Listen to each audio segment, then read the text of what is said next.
వాల్యూని కోల్పోరా, ఇటువంటివి జరుగుతాయి. అందుకనే వాళ్ళు ఏంటంటే ఇప్పుడు కేటీఆర్ గారైనా ఆవిడ విజ్ఞతగా వదిలేస్తాడు, హరీష్ రావు గారైనా ఆవిడ విజ్ఞతగా వదిలేస్తారు. వీళ్ళందరి పైన హెడ్ గా ఉన్నటువంటి కేసీఆర్ గారు మాత్రం నిర్ణయాలు తీసుకుంటారు. ఇదంతా కలిసి ఫ్యామిలీ డ్రామా అయితే 4 గోడల మధ్య ఉండాలి, బయటకు రావడానికి వీల్లేదు.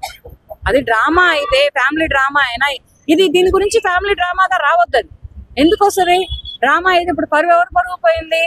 ఒక రాష్ట్ర మాజీ ముఖ్యమంత్రి పరువు పోయింది, ఒక రాష్ట్ర ఐటీ శాఖ మంత్రి పరువు పోయింది, ఒక రాష్ట్రానికి హరీష్ రావు గారి పరువు పోయింది. ఇదంతా ఒక 4 చక్రాలు కలిపి ఒక చక్కగా ఒక గాడిలో నడిచేటువంటి రాజకీయాన్ని ఇలా భ్రష్టు పట్టించుకోవడం వల్ల ఎవరు పరువు పోయింది? ఇప్పుడు నువ్వు ఇంత చేసావు, ఇంత చేస్తే నీకు రేపటి రోజున వేరే స్టేట్ లో నీకు వాల్యూ ఉంటుందా? రేపు అవతల సైడ్ ఏముంది? కూటమి ప్రభుత్వం ఉంది, అక్కడ వాల్యూ ఉంటుందా? నీకు వాల్యూని కోల్పోతావు. ఫస్ట్ నీ కుటుంబం వాల్యూ కోల్పోతుంది, నీ అన్న విలువ కోల్పోతాడు, నీ బావ మర్యాద కోల్పోతాడు, నీ తండ్రి అయితే తల కిందకి వేసుకుంటాడు. అందాక దానికి ఇప్పుడు రేవంత్ రెడ్డి గారికి సమాధానం చెప్పగలరా?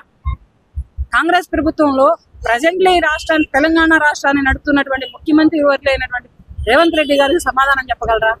నాకు లేడాయా అటువంటి తండ్రి, కేసీఆర్ గారు లాంటి తండ్రి నాకుంటే రాష్ట్రాన్ని నేను కూడా ఒక చక్కగా ఒక లెవెల్లో పెడతా. అంత ప్రాణప్రదంగా ప్రేమించాడు అనమాట బిడ్డని.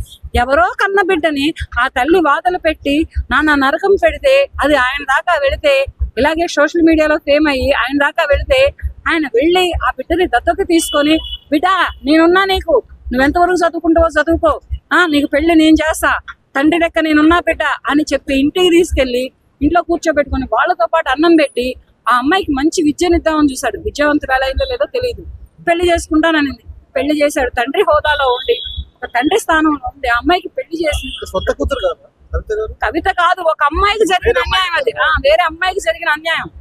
ఆ అన్యాయానికి ఇతను చెల్లించిపోయాడు. ఒక ఆడపిల్లని కన్న తల్లి ఆమె సౌతి తండ్రి ఇలా చేశారా అని చెల్లించిపోయి ఆ అమ్మాయిని ఇలా దత్తత తీసుకొని తండ్రిలాగా పెళ్లి చేసి ఉద్యోగం చెప్పించి చదువు చెప్పిస్తానన్నటువంటి మహానుభావుడు కేసీఆర్ గారు. అటువంటి తండ్రి కడుపున పుట్టి అటువంటి కుటుంబంలో ఎదిగినటువంటి నువ్వు, పెరిగినటువంటి నువ్వు వాళ్ళ విలువలు తెలుసుకోకుండా నైతిక విలువలు జారిపోయి నాగరికతకి ఎటువంటి మెసేజ్ ఇద్దామని, సమాజానికి ఎటువంటి మెసేజ్ ఇద్దామని నువ్వు ఇటువంటి వ్యాఖ్యలు ఏం చేసింది అనేది కాదు. వాల్యూ లేదు, ఎక్కడ లేదు నీకు వాల్యూ.